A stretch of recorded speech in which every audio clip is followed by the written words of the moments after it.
Baik, selamat malam Bapak Ibu semua. Sudah tepat jam 7. Kita akan memulai Pastor Corner pada malam hari ini.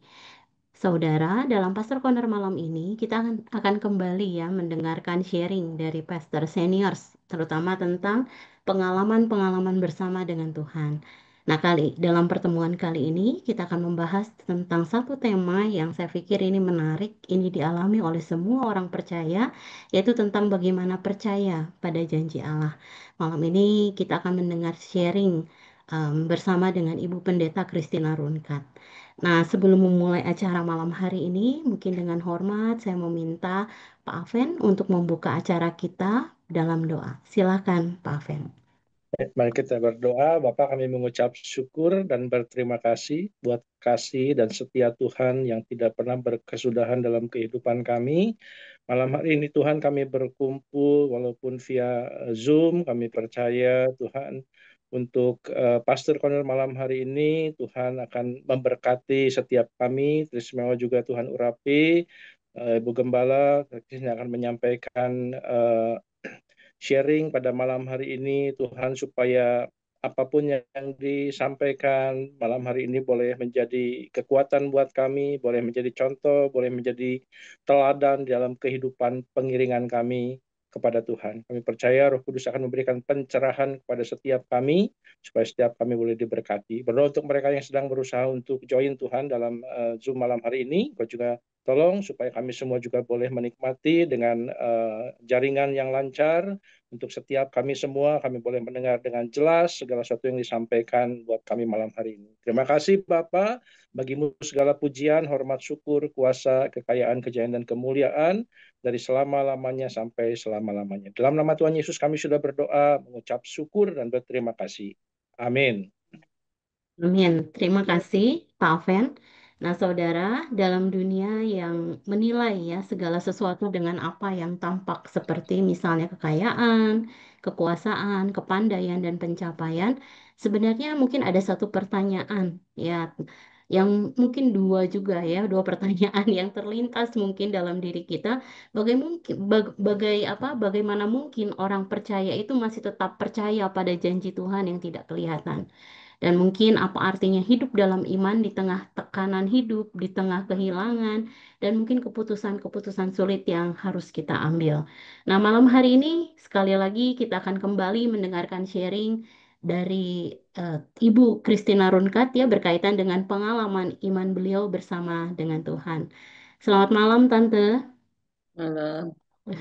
Tante, selamat malam. Tante mungkin ada pertanyaan mungkin ya yang mungkin sering mungkin ditanyakan gitu ya tante, mungkin oleh jemaat, oleh orang-orang yang dekat dengan tante gitu ya, karena melihat bagaimana perjalanan iman tante selama ini gitu ya.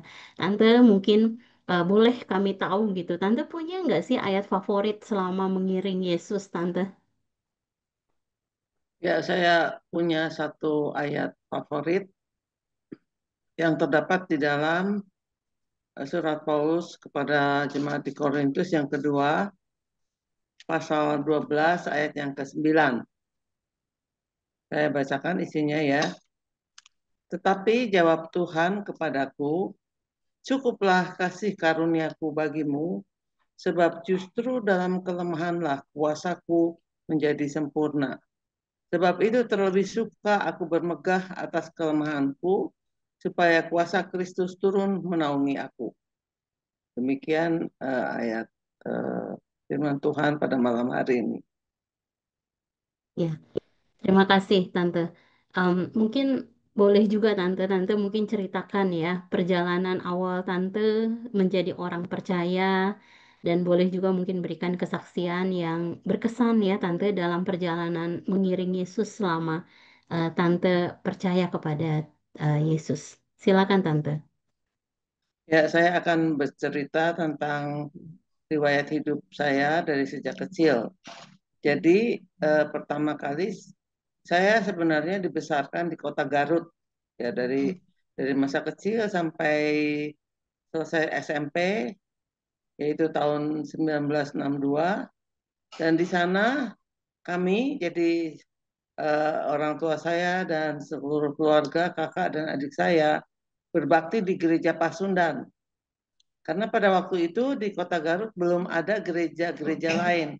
Yang ada gereja Pasundan. Malahan kalau tidak salah satu nyanyian yang selalu dinyanyikan di dalam ibadah itu dalam bahasa Sunda. Ya lumayan ya, tapi karena kita tinggal di daerah Pasundan, biasa berbahasa Sunda, jadi lagu itu kita kenal. Cuma saya sekarang sudah lupa lagu itu bagaimana bunyinya. Kemudian yang kedua, karena di Garut itu tidak ada sekolah SMA yang bagus, jadi saya oleh orang tua saya disuruh pindah ke Bandung, yaitu di Sekolah Menengah Atas Kristen di Dago, yang sekarang itu yayasannya agak kacau sehingga bangunan ini sekarang sudah tidak ada atau ada tapi sudah tidak terpelihara. Jadi mulai tahun 1962 sampai 1965 SMA saya berbakti di Gereja Kristen Indonesia di Taman Cibunut yang sampai sekarang masih ada. Kemudian mulai tahun 1965 sampai dengan 1973, puji Tuhan, saya diterima di Fakultas Kedokteran Unpad mulai tahun 1965 dan saya memulai pelayanan sebagai guru sekolah minggu di Gereja Taman Cibunut. Kemudian tahun 1973 setelah menikah sampai sekarang saya melayani sebagai guru sekolah minggu dan sebagai ibu gembala. Apakah diteruskan dengan atau lebih baik saya teruskan ya? Riwayat sebagai orang percaya. Waktu SMAK di Dago, waktu kelas 2, pada waktu itu ada KKR yang dilakukan oleh pendeta yang dari luar negeri, yaitu dari New Zealand. Dan di tengah-tengah khotbahnya ada pertunjukan tentang pesta pernikahan anak domba, di mana semua orang dipanggil untuk datang memakai baju pesta, tetapi ada seorang hadirin yang tidak memakai baju yang layak untuk pesta. Jadi warna bajunya lain. Saya lupa lagi, tapi di penampilan itu semua yang hadir pakai baju putih, sedangkan yang tidak layak itu berbaju hitam.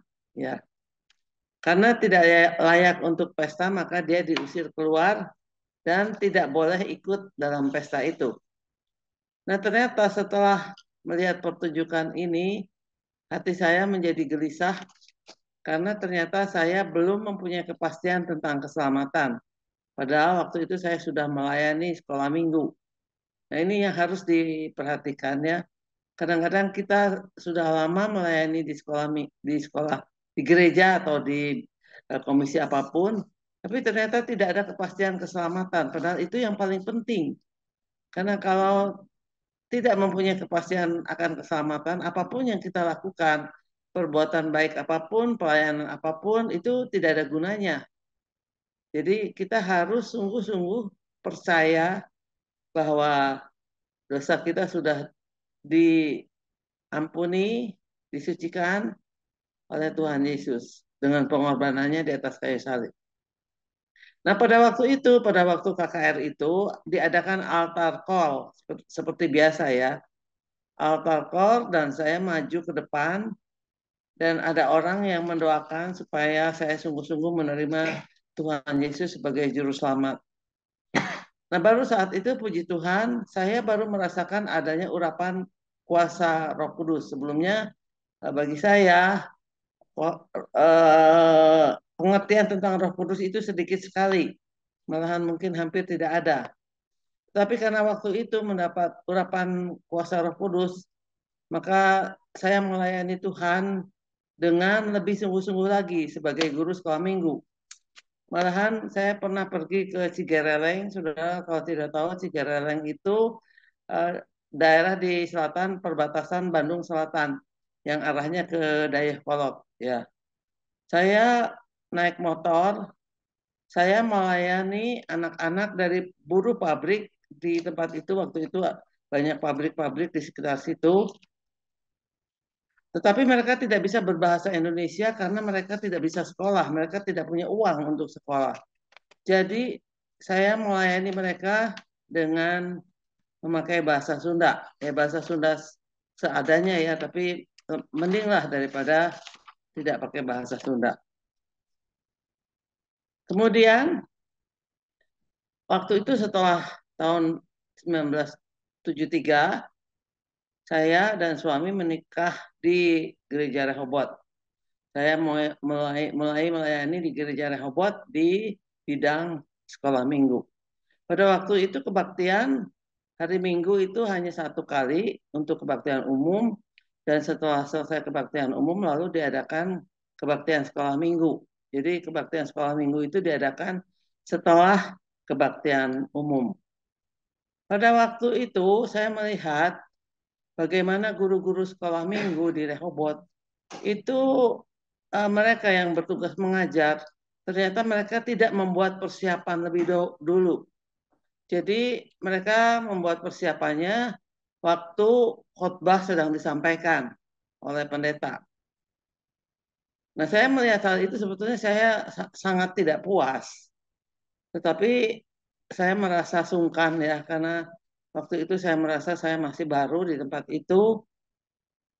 Tetapi ternyata Tuhan menegur saya karena Tuhan lihat bahwa sebetulnya saya sudah melihat ada hal-hal yang tidak baik di kalangan guru-guru sekolah minggu, dan Tuhan menegur saya untuk memperbaiki keadaan pelayanan guru sekolah minggu tersebut.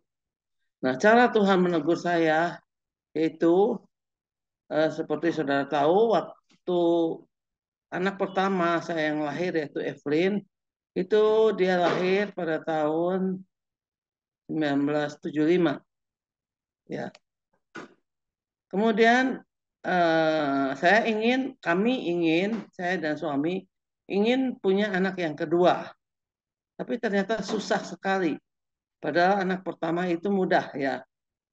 Tapi waktu mau anak yang kedua, ternyata susah sekali. Dan pada waktu itu Tuhan memberikan pencerahan kepada kami, yaitu untuk memperbaiki kondisi guru sekolah minggu yang kurang bagus, di mana mereka tidak mempersiapkan pelajaran yang akan diajarkan dengan sebaik-baiknya, tapi mereka hanya mempersiapkan pada waktu pagi di dalam kebaktian umum 1. Nah, saya ditegur oleh Tuhan, lalu Tuhan memberikan pencerahan kepada saya untuk tutup praktek pada hari Sabtu. Jadi pada waktu itu, Senin sampai dengan Sabtu itu ternyata pada hari Sabtu pasien itu paling banyak, saudara-saudara, karena pada waktu itu belum ada IGD ya, di mana setiap jam kapanpun orang sakit dibawa ke rumah sakit, mereka pasti ditangani. Tapi pada waktu itu belum ada. Jadi kebanyakan kalau orang mulai sakit pada hari Sabtu, mereka cepat-cepat bawa ke dokter. Karena hari Minggunya susah cari dokter. Jadi buat saya pada waktu itu sebetulnya pasien itu paling banyak. Jadi secara keuangan itu paling mendapatkan hasil yang paling banyak kalau saya praktek pada hari Sabtu. Tapi karena Tuhan memberikan pencerahan, maka saya memutuskan untuk tutup praktek pada hari Sabtu. Nah, keputusan ini diambil oleh saya pada bulan November, dan 3 bulan kemudian, yaitu bulan Februari, saya ternyata mulai hamil.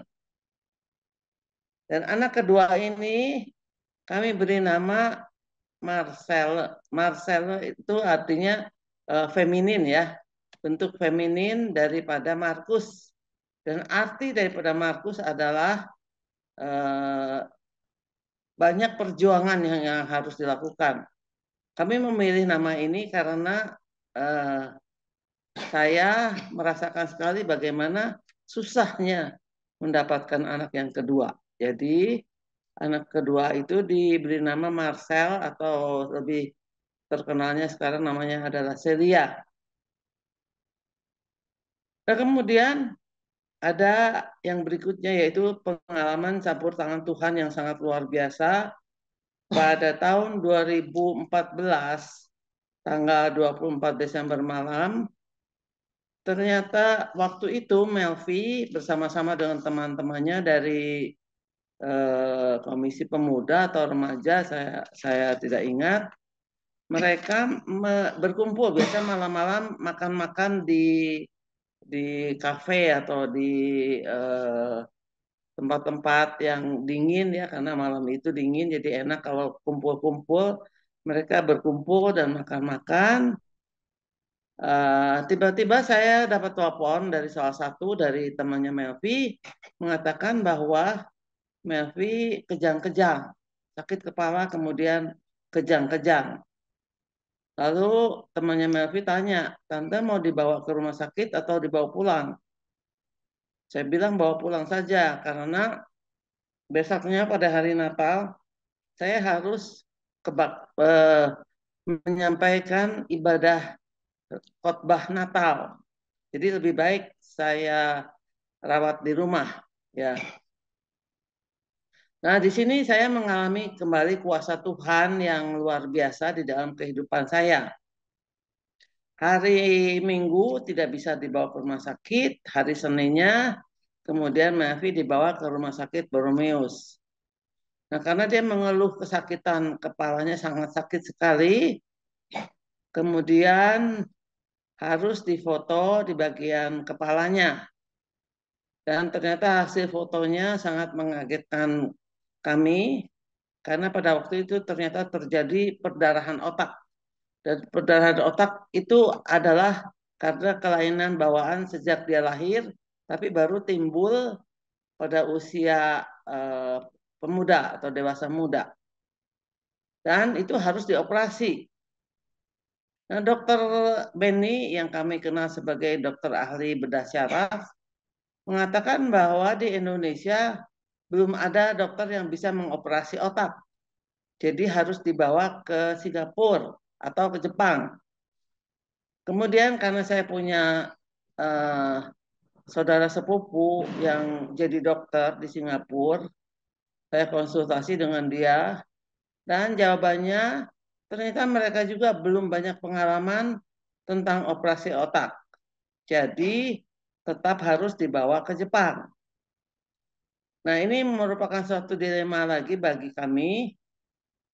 Kami ragu-ragu karena kami waktu itu sebelumnya sudah pernah naik pesawat ikut tur ke Jepang, memakai pesawat Jepang.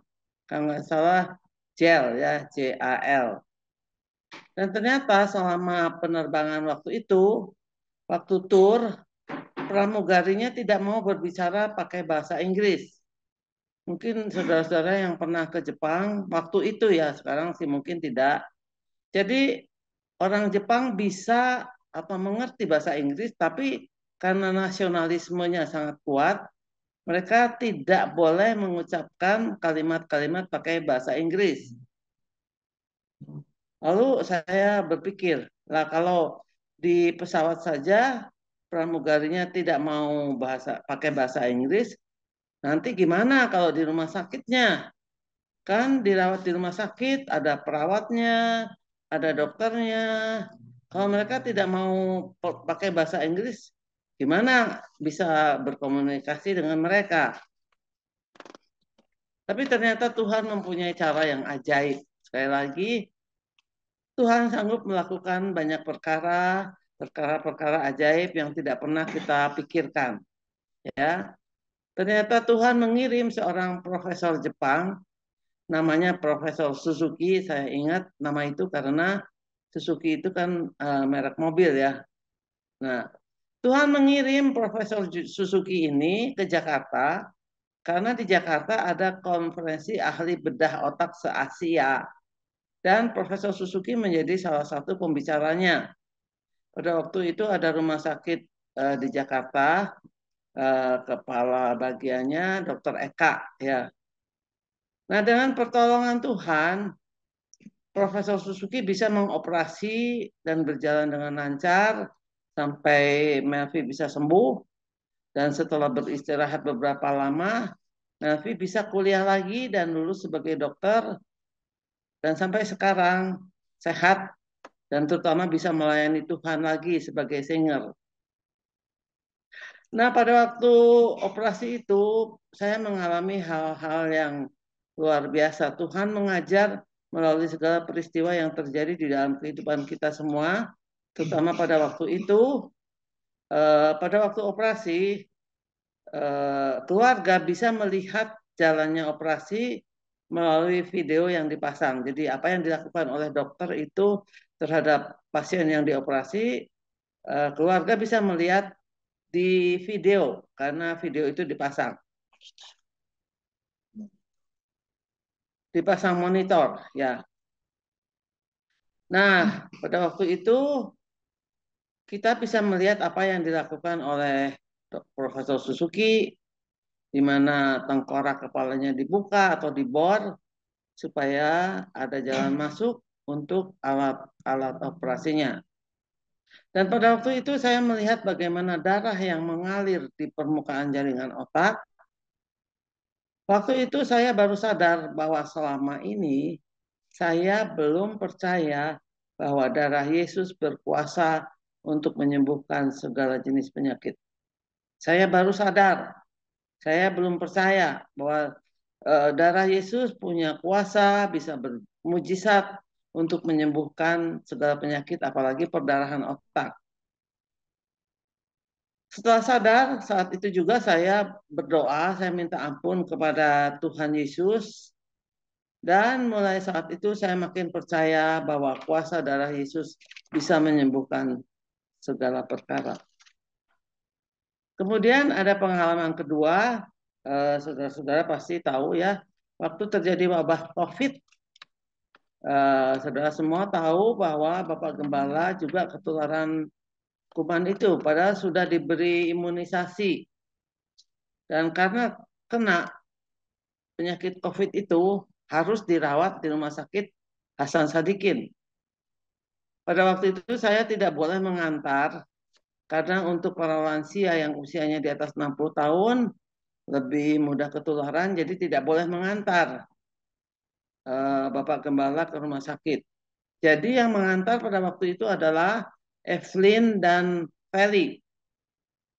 Nah, saudara, kita semua tahu bahwa pada waktu itu rumah sakit sangat penuh, ya, sangat susah untuk mendapatkan kamar untuk dirawat. Tapi pada waktu itu sekali lagi Tuhan menyatakan mujizatnya dengan mengirimkan seorang bapak yang sampai sekarang juga kita tidak tahu bapak itu siapa. Tiba-tiba bapak itu mendorong tempat tidur yang dipakai tidur oleh Bapak Gembala di ruang tunggu. Dia dorong mobil itu ranjang ranjang itu kereta yang ranjang di mana Bapak Gembala tidur. Dia dorong ke sebuah mobil ambulans yang sudah disiapkan. Aneh lagi, siapa itu ya? Dan oleh Bapak itu, Bapak Gembala didorong bisa masuk ke dalam kamar, padahal kamarnya penuh dan susah masuk. Bisa masuk ke dalam kamar melalui jalan samping. Sehingga Bapak Gembala bisa langsung masuk ke ruangan perawatan yang masih tersedia pada waktu itu. Ya puji Tuhan, saudara-saudara, sekali lagi saya mengalami mujizat melalui peristiwa ini. Dari pengalaman-pengalaman ini, pesan saya melalui dua peristiwa besar ini, yaitu jangan cuma percaya kepada Allah, jangan cuma percaya kepada Allah, tapi yang lebih tepat adalah mempercayakan diri kita kepada Allah. Beda ya, percaya kepada Allah dan mempercayakan itu beda. Jadi melalui pengalaman ini, saya mengajak saudara-saudara semua untuk mempercayakan hidup saudara kepada Allah, bukan cuma percaya, tetapi mempercayakan hidup kita kepada Allah. Ya, sekian dulu kesaksian saya. Barangkali ada tambahan atau ada hal-hal yang ingin ditanyakan, silakan. Ya, terima kasih Tante untuk ceritanya ya, untuk sharingnya, pengalaman Tante yang begitu indah, yang saya percaya, eh, kalimat yang terakhir tadi ya, jangan apa belajar untuk mempercayakan hidup kita kepada Tuhan gitu ya Tante. Ya, Dan itu luar biasa banget sih. Memang betul, karena ketika kita mempercayakan hidup kita kepada Tuhan, kita tahu bahwa Tuhan itu tidak akan pernah mengecewakan kita, selalu akan melimpahi kita gitu ya Tante, dengan ya, kebaikan dan anugerahnya. Nah ya. Tante, apa apa masih ada mungkin Tante nasihat kepada kami semua ya Tante, dalam mengiring Yesus? Eh, nasihat saya, kami berdua merasa bahagia, bersuka cita, bersyukur kepada Tuhan karena pertumbuhan rohani dari jemaat Gereja Rehoboth, jemaat Dewi Sartika baik sekali, terutama dengan adanya pelajaran-pelajaran kerohanian yang dimulai pada waktu itu pada tahun 2000 2004 ya, 2004. Pada waktu itu sebagian besar saudara sudah ada di Gereja Rehoboth dan mungkin ingat bahwa pada waktu itu mulai pelajaran dengan fondasi kekristenan, kemudian yang kedua adalah akar kekristenan, yang ketiga adalah bertumbuh dan kemudian berbuah. Nah, sejak saat itu saya lihat beberapa orang sampai saat ini tetap setia. Pada waktu itu belum disebut core, disebut pelajaran kekristenan.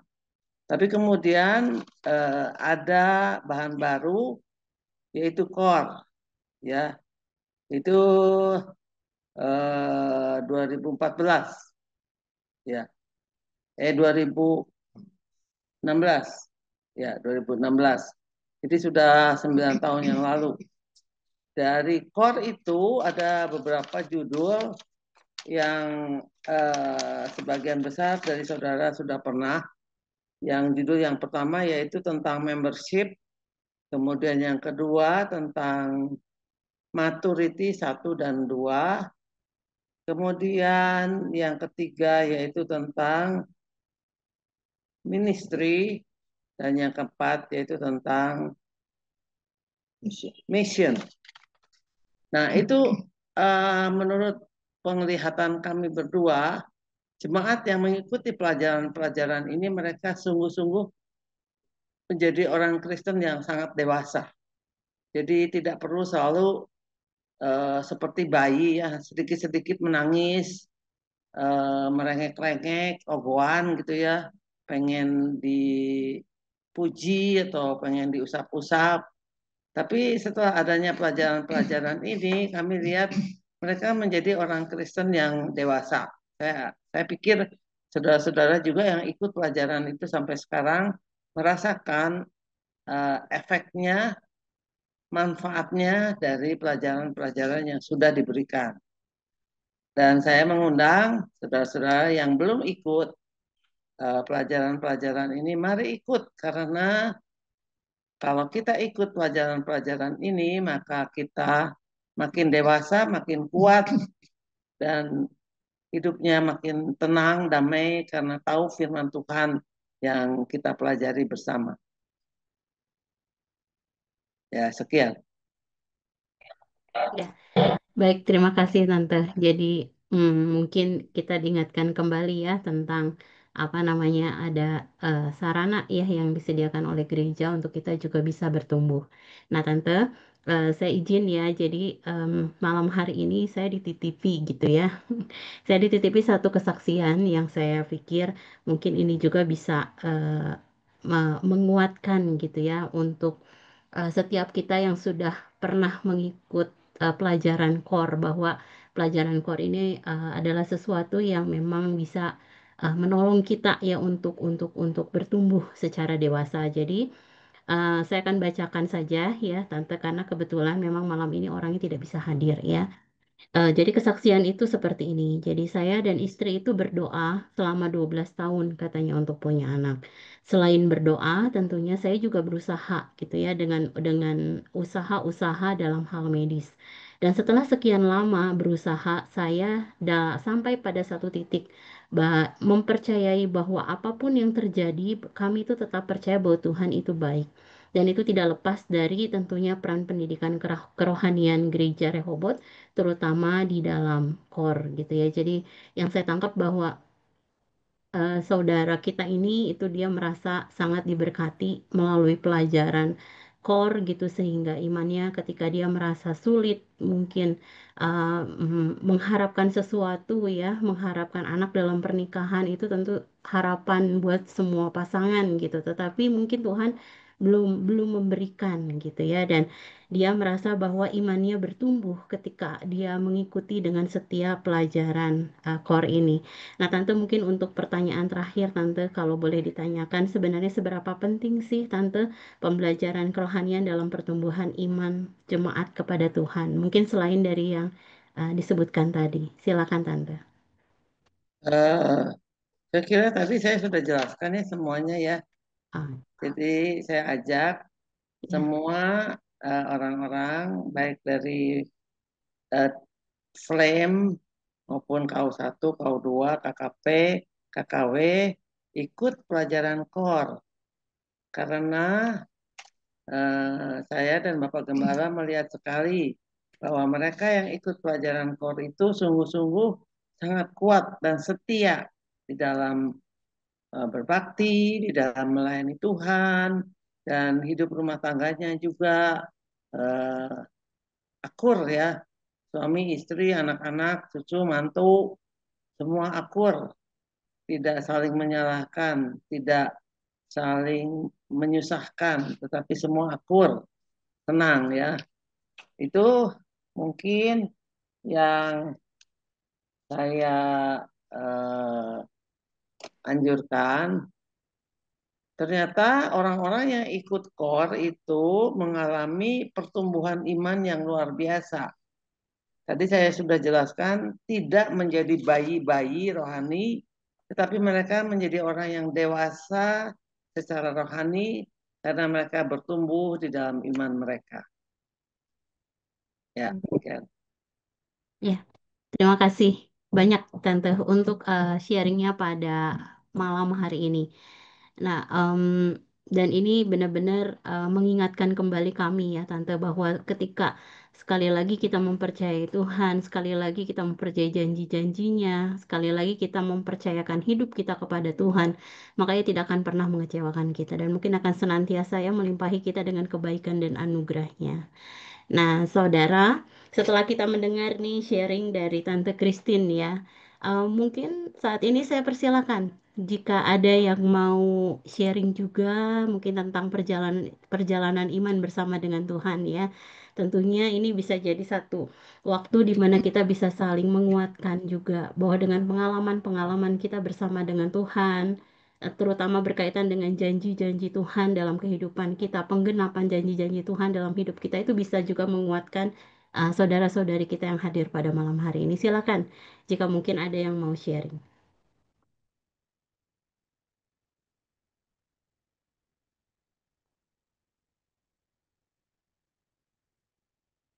Apa yang mungkin, apa yang suka banyak kesaksiannya. Silakan, Pak Fen. Iya, ya setiap kita pasti punya apa pengalaman yang berbeda-beda ya di dalam apa mengiring Tuhan. Nah, kalau tadi bicara mengenai apa mujizat yang sangat luar biasa buat kami, tentu waktu anak kami yang besar Selina itu kena radang otak ya, kena MMR itu ya. Nah, itu juga apa pemeliharaan Tuhan yang luar biasa. Saat itu memang kita juga lagi semangat-semangatnya melayani, bahkan bikin KU3 gitu ya, untuk melayani Tuhan, kok tiba-tiba gitu dapat seperti ini. Dan puji Tuhannya itu memang dalam beberapa minggu terakhir, boleh dibilang mungkin hampir sebulan lebih, itu firman Tuhannya itu seperti buat kami gitu ya. Bahwa kalau kita melayani Tuhan itu, Tuhan pasti pelihara lah, jaga. Kan kita punya mobil aja dikasih oli, dikasih bensin, dikasih apa supaya jalan. Masa kita melayani Tuhan tidak dipelihara oleh Tuhan? Nah itu nggak tahu tuh, berminggu-minggu itu hampir 2 bulan tuh banyaknya kok bicaranya tentang itu gitu. Tiba-tiba Salina kena MMR.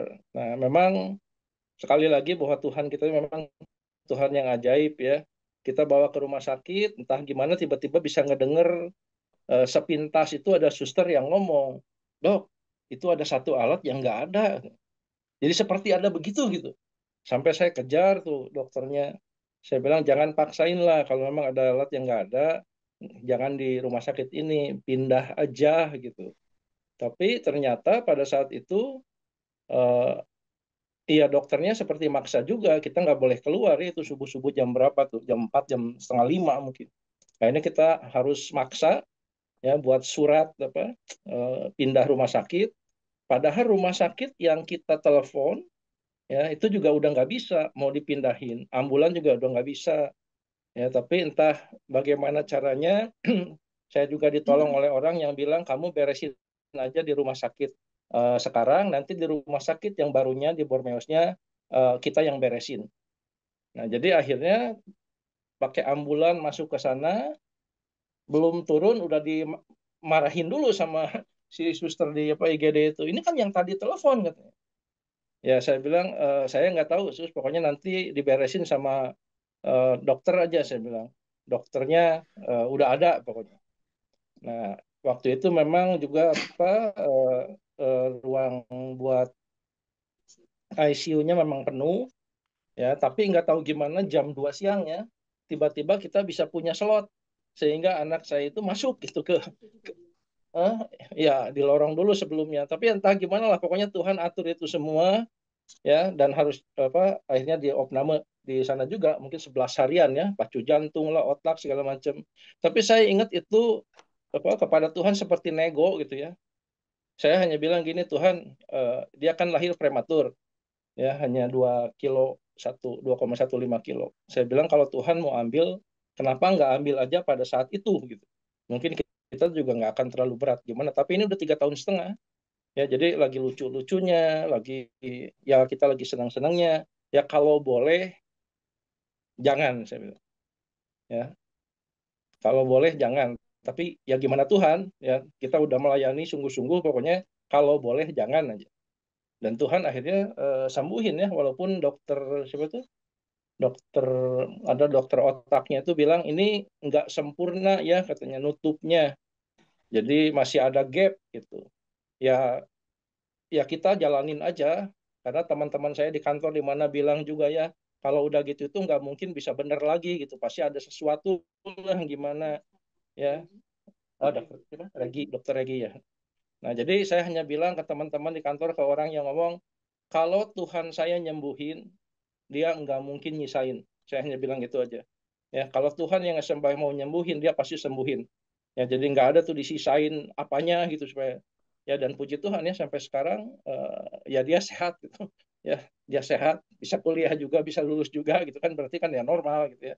Nah, sebenarnya banyak gitu kesaksian-kesaksian yang luar biasa buat setiap kita. Saya percaya pasti punya pengalaman yang luar biasa bersama dengan Tuhan ya. Mungkin kadang-kadang kita rada aduh malu atau gimana untuk nyeritain ya, tapi seharusnya ini kita bisa sharing gitu loh, bahwa ini memang real seperti yang tadi Tante saksikan ya. Bahwa Tuhan kita itu Tuhan yang nyata, berkuasa, dan dia sanggup menyembuhkan yang mungkin pada saat itu kalau kita baca di koran setiap hari itu mungkin bisa puluhan yang meninggal ya. Anak-anak itu banyak banget ya. Kalau baca mungkin di sejarah mungkin jutaan orang meninggal karena MMR pada saat itu gitu.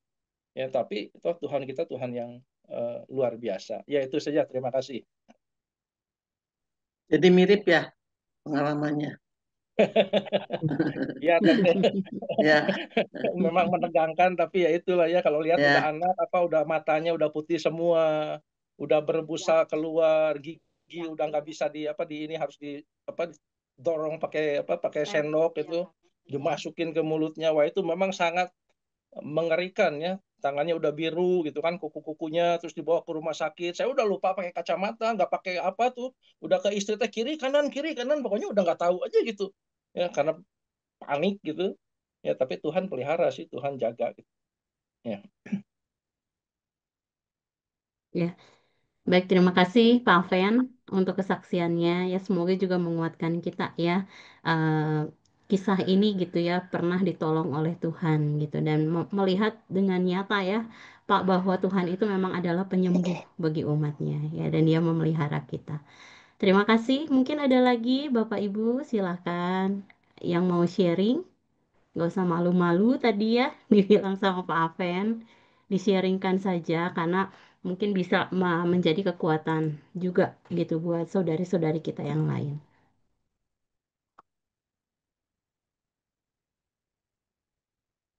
Kalau tidak ada, saya usul Bapak Ketua KU2, Bapak Denny Sambas. Bisa mungkin kasih kesaksian yang dialami sendiri oleh Bapak Denny.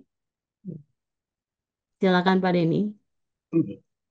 Puji Tuhan, terima kasih Tante telah mengingatkan. Luar biasa ya, saya sangat bersyukur dan berterima kasih sama Tuhan karena hidup saya memang sebenarnya kami berdua dengan istri saya, Ana itu kami hidup berawal dari serba semuanya juga dari nol gitu ya.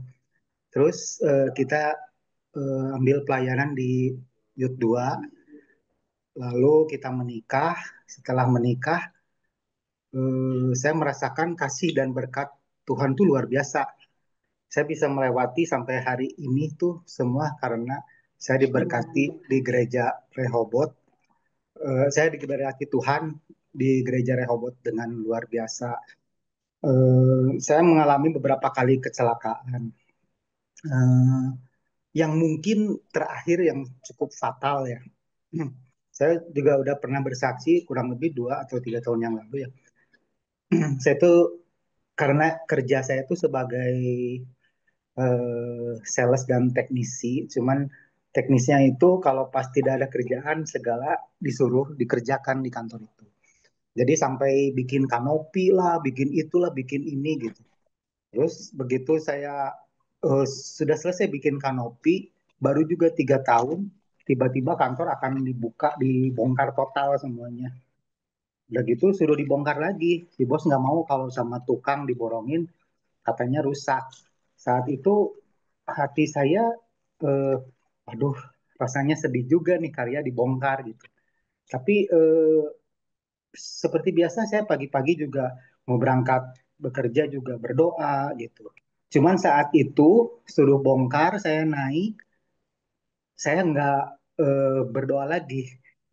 Ketika saya sedang bongkar, terjadilah percekcokan dengan teman teman ya sepekerja saya yang akhirnya saya bilang turunin saja ke bawah. Dia bilang di atas lumayan buat nginjek gitu. Akhirnya begitu dipakai diinjak 2 kali nggak apa-apa. Pas ketiga kali tingginya si kanopi itu 4,1, 4,2 meter. Saya terjatuh dari atas sampai ke bawah. Saat itu mungkin saya mengalami sedikit pingsan. Saya belum pernah, soalnya saya nggak rewel gitu. Jadi segala sakit atau apa tuh saya biasa rasakan aja terus nggak pernah mengeluh gimana sakit gitu. Cuman saat itu saya merasa sepertinya mungkin saya pingsan. Soalnya saya melihat si bapak ketika saya menjerit gitu. Si bapak yang dari seberang jauh itu lagi mukul. Saya nggak ngelihat lagi mukul, tiba-tiba pas saya sadar tuh dia udah ada di depan. Dari jarak sampai ke sini mungkin ada dua menit lah atau 3 menit dia bisa turun gitu. Ketika saya sadar kaki ini semua nggak berasa, sepertinya kaku banget. Di situ saya nangis. Saya sering dengar katanya orang kalau jatuh kena tulang ekor atau gimana bisa lumpuh dan bisa buta. Tapi puji Tuhan saya bersyukur saya nggak buta. Cuman kenapa ini kaki? Saat itu saya berdoa sama Tuhan minta ampun. Saya minta agar Tuhan itu benar-benar mendengarkan doa saya di situ sedikit egois. Saya merengek sama Tuhan karena saya ingat saya punya istri, punya anak. Bagaimana kalau saya terjadi kelumpuhan? Soalnya ini kaki digerakin sedikit juga nggak berasa gitu. Puji Tuhan, eh, teman yang dari kantor itu bilang minum dulu. Pas saya begitu minum, saya goyangkan badan. Akhirnya kaki itu terasa seperti ada aliran, tiba-tiba kok bisa gerak dikit-dikit, tapi sakit sekali begitu saya menggerakkan badan. Dan akhirnya saya dibopong sampai ke satu tempat yang agak rata karena eh, itu banyak gunungan berangkal. Saya dibopong sama 4 orang. Ketika saya ditidurin, nggak kerasa apa-apa. Saya mengucap syukur sama Tuhan. Begitu saya menggerakkan lagi, loh ini benar-benar punggung yang terasa sakit. Sakitnya luar biasa. Singkat cerita saya dibawa Bormeos, ke Bormeos, ke rumah sakit, rumah rumah sakit tulang itu tuh, yang di jalan Halmahera, dibawa ke rumah sakit Halmahera, dan di sana saya sedikit apa, di ronsen, langsung diurus juga, lalu disuntik tahan sakit. Saya pulang ke rumah dan saya merasakan damai sejahtera karena apa yang saya dikhawatirkan nggak terjadi gitu. Saya nggak lumpuh, nggak apa. Setelah saya disuntik, mungkin gitu suntik morfin atau tahan sakit apa saya nggak tahu. Soalnya pertamanya saya sakit sekali, begitu saya udah selesai disuntik 5 menit juga enggak, saya bisa berdiri, bisa berjalan. Puji Tuhan saya nggak sampai lumpuh gitu ya. Sampai sekarang kalau mengingat apa hal itu, saya tuh merasakan satu karunia yang Tuhan kasihkan kepada saya, berkat yang terindah buat kehidupan saya gitu. Jadi mulai dari situ saya begitu percaya nggak ada kuasa-kuasa lain yang apa, misalnya yang mengganggu akan kehidupan kami sekeluarga, tapi kuasa Tuhan yang lebih heran dan lebih ajaib. Saya juga bersyukur saya sekeluarga bisa melayani di gereja Rehoboth karena kasihnya Tuhan kepada keluarga kami. Terima kasih atas dukungannya Bapak dan Ibu Gembala yang saat itu juga sempat eh, menyempatkan diri menjenguk saya dan memberi semangat dan mendoakan juga. Tuhan Yesus memberkati. Itulah satu kesaksian dari saya yang mungkin nggak bakal saya lewatkan setiap ada orang yang bertanya. Terima kasih Tante Teli, terima kasih atas kesempatannya. Ya, sama-sama. Pak Denny, terima kasih juga untuk kesaksiannya. Ya, Tuhan memang baik ya, selalu baik buat setiap orang yang percaya kepada Dia. Boleh Bapak Ibu silakan mungkin ada lagi, mungkin satu orang lagi saja.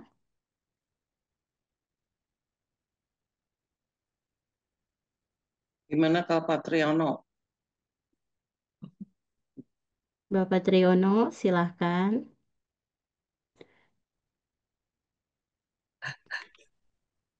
Saya, saya kagum sama tante.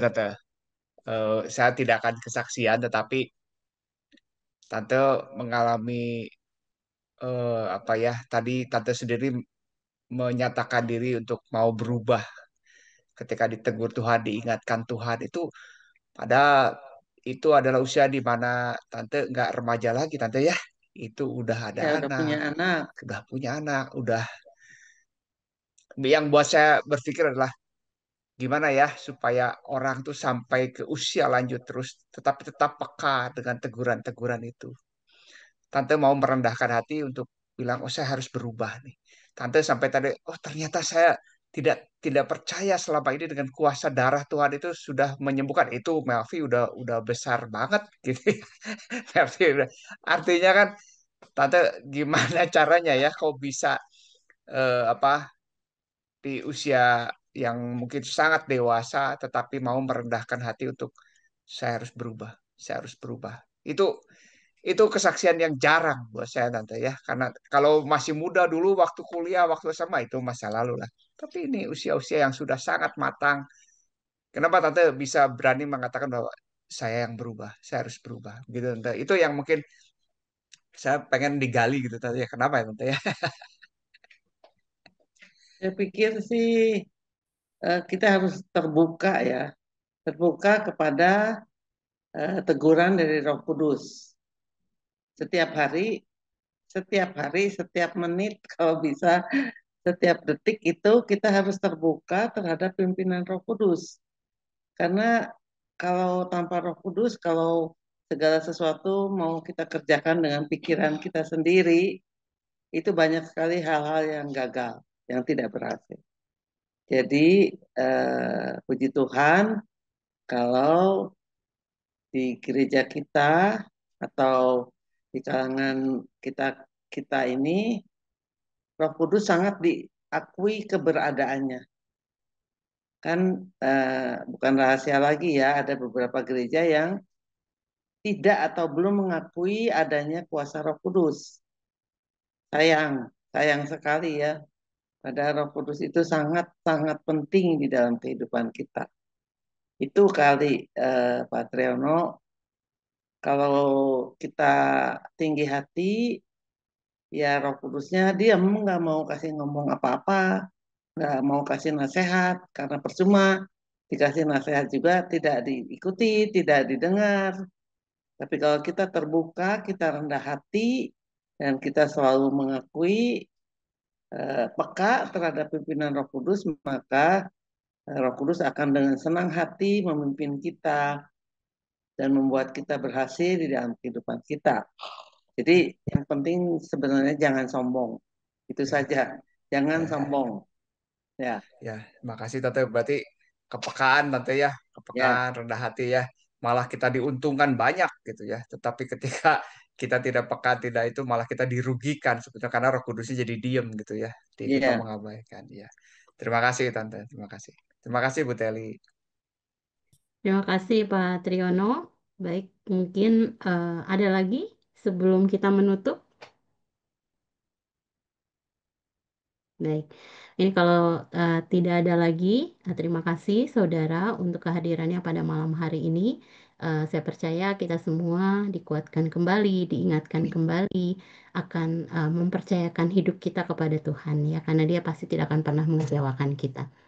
Baik, mungkin untuk menutup Pastor Corner Satu pada lagi ya, satu oh lagi. ya, Jadi tadi sudah saya katakan bahwa jemaat Rehoboth itu, jemaat Rehoboth Dewi Sartika itu sangat berbahagia karena ada begitu banyak informasi yang bisa kami dapatkan melalui KOR, melalui Biblical Night, melalui Pastor Corner, dan Sharon yang ada itu sangat penting dan spiritual life tiap hari sangat penting karena melalui sarana-sarana ini kita semua sebagai anggota Gereja Rehoboth Dewi Sartika bisa saling menguatkan, bisa saling mendoakan, kita bisa saling memperhatikan, dan kita bisa saling mengasihi. Saya suka dengar ya beberapa orang-orang, terutama orang-orang yang dewasa tapi tidak terlalu muda, dewasa sedang gitu ya. Mereka bilang, saya mah seperti keluarga kalau di gereja Rehoboth mah sama si itu masih nyambung, sama si ini masih saudara, sama siapa lagi masih tetangga dan sebagainya ya. Jadi saya senang sekali ya kalau keluarga besar gereja Rehoboth itu sangat erat hubungannya satu dengan yang lain. Ya, itu sangat penting dan itu harus kita eh, beritakan kepada generasi yang berikutnya. Ya, pasti kita punya anak atau mantu, kita punya cucu, mungkin ada yang sudah punya buyut. Mari bilang kepada mereka, nasihati mereka supaya tetap beribadah di gereja Rehoboth karena hubungannya sangat kekeluargaan, sangat memperhatikan, sangat mendukung, dan sangat saling mendoakan. Ya, Begitu. Ya, terima kasih Tante. Baik, untuk menutup Pastor Corner pada malam hari ini, saya serahkan kepada Om, mungkin akan menambahkan juga sesuatu. Silakan Om.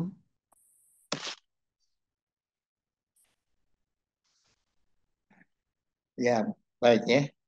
Ya, malam hari ini kita diberikan satu pencerahan lagi akibat akibat apabila kita semua mempercayakan hidup kita kepada Tuhan.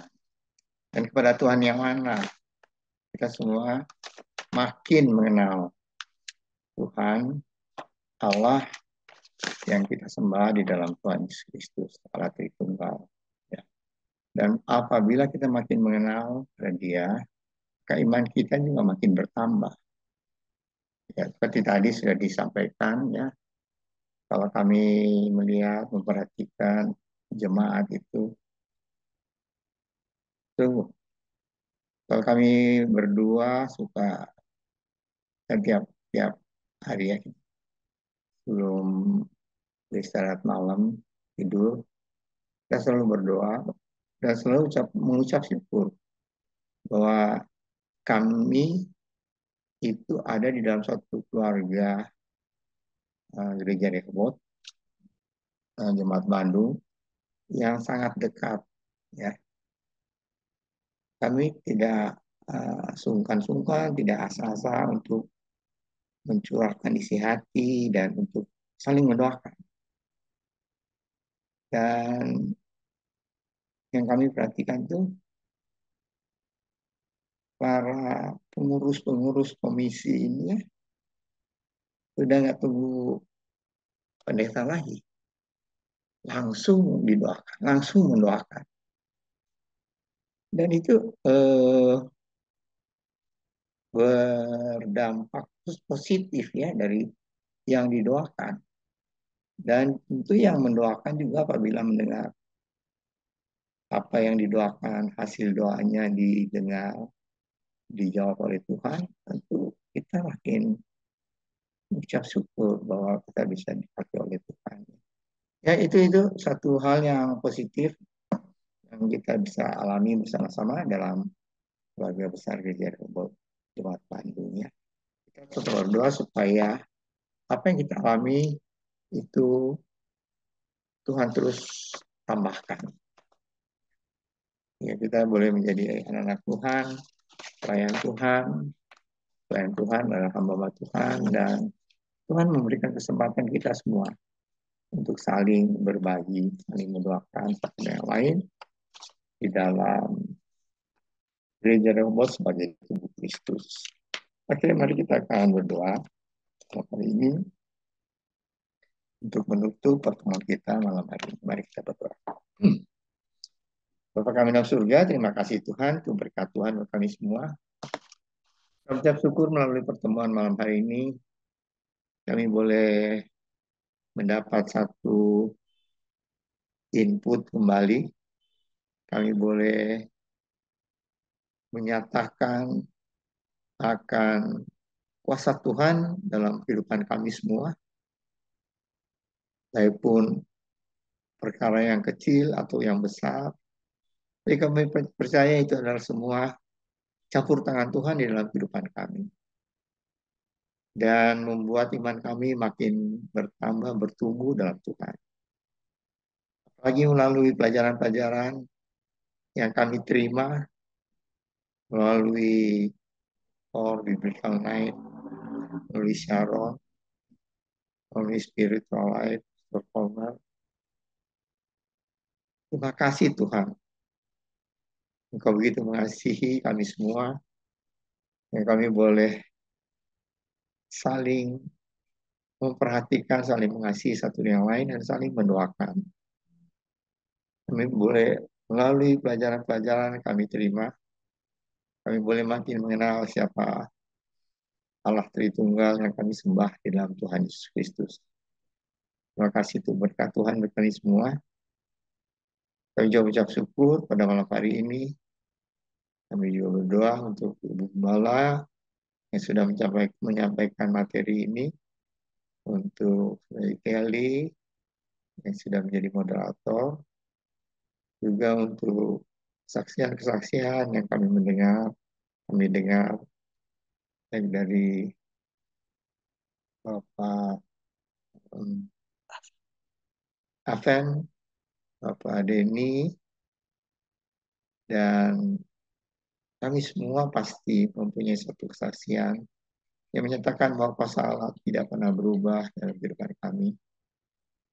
Apabila kami mau menyerahkan diri kami, mempercayakan diri kami kepada Tuhan. Terima kasih Bapak. Mau berdoa untuk setiap kami yang mengikuti acara ini. Mari Tuhan melalui acara ini supaya iman kami makin bertumbuh. Dan kami boleh mengevaluasi diri kami sebagai anak Tuhan, sebagai pengikut Tuhan. Sampai di mana iman kami kepada Tuhan. Terima kasih Bapak untuk berkat Tuhan. Sebentar kami akan berpisah dan beristirahat malam hari ini. Tuhan tolong kami semua. Kami boleh beristirahat dan tenang. Dan besok kami boleh bangun dengan tubuh yang sehat. Kami boleh mulai hari yang baru dengan Tuhan. Rahmat yang baru dari Tuhan. Terima kasih Bapak. Percaya Engkau sudah mendengar doa kami dan ucapan syukur kami ini. Kami naikkan dalam nama Tuhan Yesus Kristus yang menjadi juru selamat yang hidup. Terima kasih Bapak. Haleluya. Amin. Tuhan memberkati saudara. Selamat malam.